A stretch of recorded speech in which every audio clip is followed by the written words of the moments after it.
Okay, all right, good evening. So tonight's halacha shir is entitled Minyan 9 plus a child.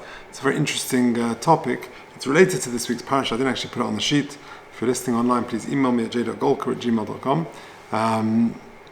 And the way it's connected to this week's Parsha is because a minyan is actually derived from this week's Parsha. The concept of an Eidah being 10, the requirement of having 10 adult males is sourced in this week's Parsha. But let's begin with the importance of Tefillah b'tzibur. The Rambam in Hilchos Tefillah, in Perek Ches Halacha Aleph says, Tefillas hatzibur nishma'as tomit. The Tefillah of a tzibur is always heard, va'afilu hayu bohen chaytim. Even if they're in the crowd, chaytim, sinners, Ein HaKadosh Baruch Hu moyes b'tfilasan shel rabbim. HaKadosh Baruch Hu does not reject the tefillah of the rabbim, of the many. Lefichach tzarich adam l'shatef atzma im hatzibur. Therefore, a person should do what he can to join with a minyan. V'lo yispalel b'yochid, and he should not daven b'yechidus on his own. Kol zman sheyochel yispalel matzibur, so long as he can daven with the tzibur. V'lo ilim yashkim adam v'yarav lebeis hakneses. A person should go early to shul in the morning and should go in the evening.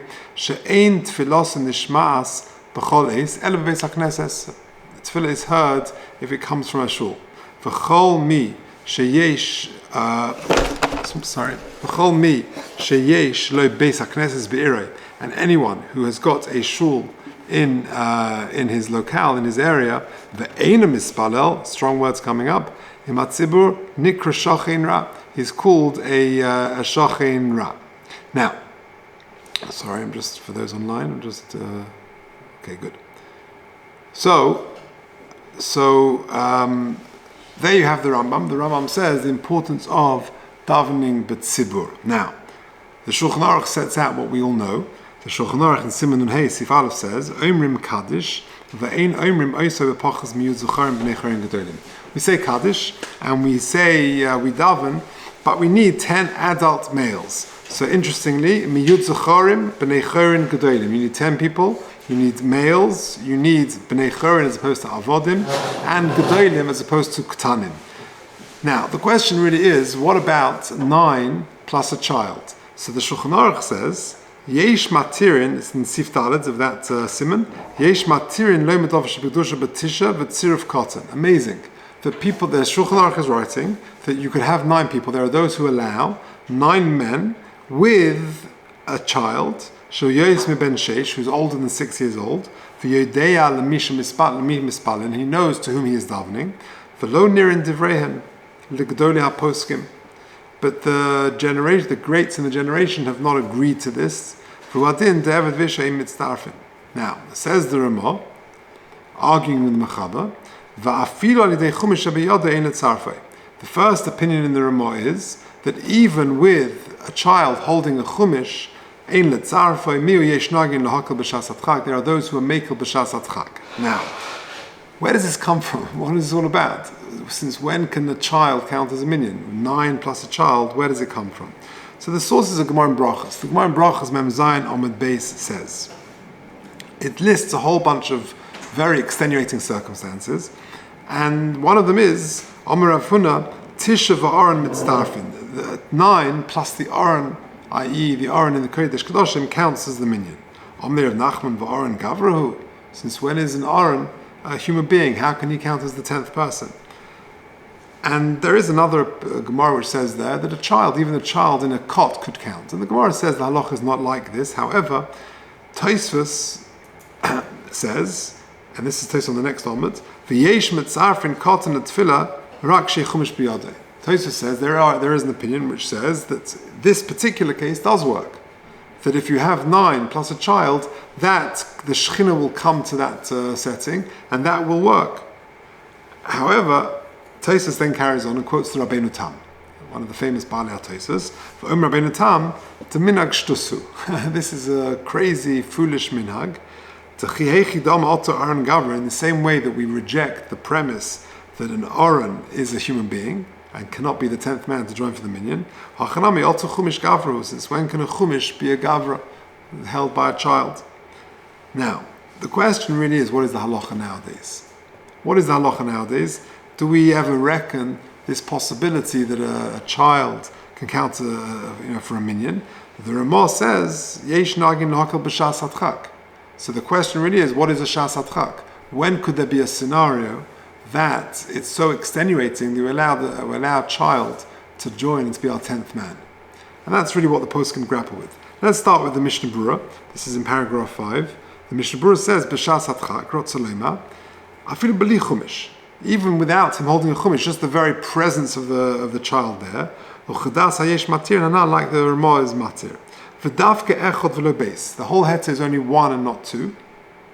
U'belevush kosav shelo ro'a lo agin etzarafai, afilu shas hadchak. The Levush says the Mishnah Berurah, that he's never seen this, that you have a child joining for the minyan of his manenu. However, in our time, says the Mishnah Berurah, noagin etzaraf kotna l'dei chumash shebiyoda, we do allow a child to join the minyan. U'miyu dafka l'shma baruch hu v'kadesh el chiyuv. That's only to hear baruch hu and kaddish, which is an obligation. Avol kaddish achaleinu lo yomru. But the Kaddish afternoon we don't say. However, many Achronim say that you shouldn't join a kid to the minyan at all until he's a bar mitzvah, he's 13 years old. Okay. Now, down the generations, this has been an ongoing debate. And whilst some people reject it, the Machzor Vitri quotes his Rabbi Rashi, saying that Rashi was not in favor of this, to have a child to be the 10th man. There have been situations down the generations where it was allowed. For example, Reb Shalom Mordechai Shvadron, who's the grandfather of Reb Shalom Shvadron, the famous Maggid of Yerushalayim.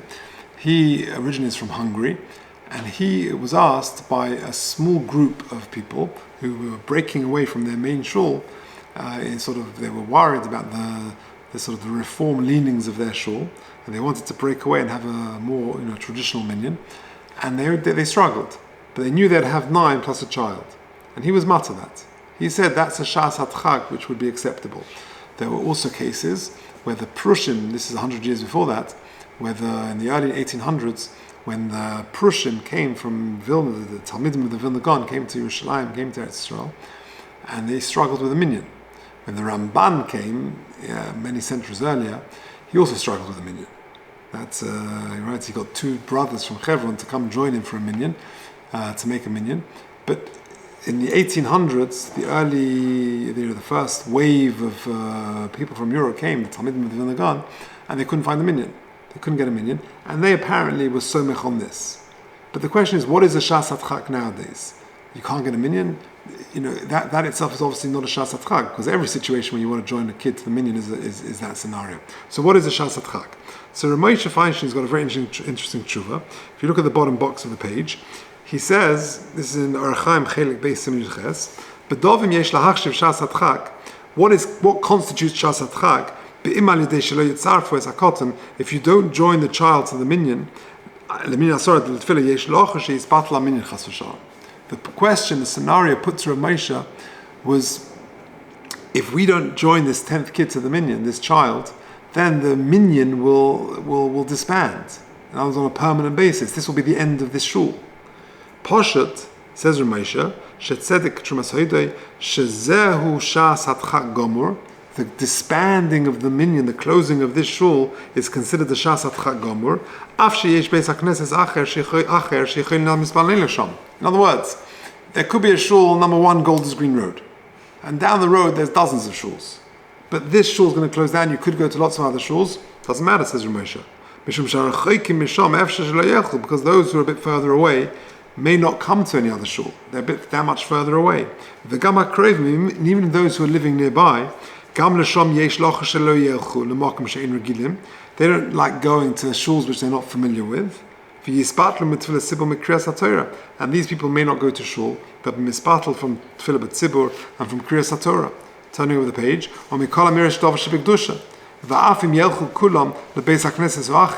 and even if they all go to another shul, what about the shiurim that they're going to have in this shul, the small shul that's closing down? Even if there are other shiurim in other shuls, people don't always learn from. They want their Rebbe, they want their Rav. Now, and therefore, says Rav Moshe, it is considered a shas hatchak. If the minyan is going to close down, says Rav Moshe, you're allowed to use this heta of the Ramah to use the child to be our 10th man. But he put down conditions. And the conditions are, number one, first of all, the child should be 12 years old, not 6 like we saw previously. Is close to 13. He doesn't need to hold, even though you don't really need to hold on to the chumash. It's good that he should be holding on to a chumash. Now, what does he mean a chumash? In those days, it was written out. It was like a Megillah on a cloth. So he would hold that, and then the Shekhinah would come if there's 9 plus this child. But nowadays, he says, you hold all you've got written down in a cloth is a Sefer Torah. So for the kid to hold on to the Sefer Torah, it's going to ruin his concentration. I saw in an article that said, I tell you what, in Rabbi Shelach quotes his Rabbi, Rabbi Soloveitchik, that in one of the shuls in 1930, I think it was, in Massachusetts, that they were somech on this. I think Rabbi Soloveitchik was there, and they said that the kid should not hold the Sefer Torah, but rather he should hold the Siddur, because the whole point is for him to have kavanah. If he's holding a Sefer Torah, that's the last thing that he's going to have. So that's what he did. But says Rav Moshe, in short, that what are the conditions? The conditions are that he should hold the Sefer Torah, but doesn't mean hold it like you and I understand means to hold it properly, but rather you should put it on the bimah. Either for the rest of the tefillah you're going to sit down holding it, but for Shemona Esrei you can't be holding anything, you're not allowed to hold anything. So put it on the bimah and hold on to the Atzei Chaim whilst you're davening. That's what Rav Moshe said. Furthermore, he adds another condition, and that is, on the sad that it's not a good minyan, you could have lots of bracha levatalas. So to do chazor sashatz, that one person who's going to daven for the Yom and do chazor sashatz, there could be a lot of bracha levatalas. So he recommends the following. The person who is the chazan, when it comes to Tzur Yisrael and he's about to, he stops. The rest of the other 9, 8 plus this one child, they daven Shemona Esrei. And then he davens his out loud, his private Shemona Esrei. He davens that out loud, which forms Chazor Sashatz. So at least there's not a bracha. He's not saying bracha levatalas because it counts as his own personal Shemona Esrei. So there are conditions to Rav Moshe's heta. Interestingly, Rosh Shlomo Zalman Auerbach is against it. In Ishay Yisrael, he says, "Gam b'shas hatchak, afilu mish chashash sheder zeh yispat laminyan." Rav Moshe's definition of shas hatchak, "Ein letzarf es hakoten v'afilu im yechas sefer Torah biyadeh." So Rosh Shlomo Zalman is against it, and again, the Piskei Teshuvah says, "So what do you do in practice?" In practice, some poskim say it's allowed, some poskim say it's not allowed. So he says you have to ask your own particular Mora Hurrah. But this possibility does exist. It is out there in some outlying communities where you can't get a minyan, and people will tell you that they remember as a kid they held the chumash and they were the kid holding the chumash in the 10th man. This is where it comes from. It comes from the Gemara in Brachas, which gives various scenarios which seem very lenient rulings. And although the halach is not like them, in this particular case of a child counting as a 10th man, Tosfos says there in Brachas Memches that it works. The Rabbeinu Tam dismisses it as a minhag shtus, and this has been debated down the generations, and there are examples of where it does work. And although many poskim and achronim, even contemporaries, say it does not work, there are greats who do allow it in extenuating circumstances, such as the minyan disbanding, the need to break away from the reform in the 1800s, etc., etc. So it can be done, albeit with conditions like Rav Moshe says.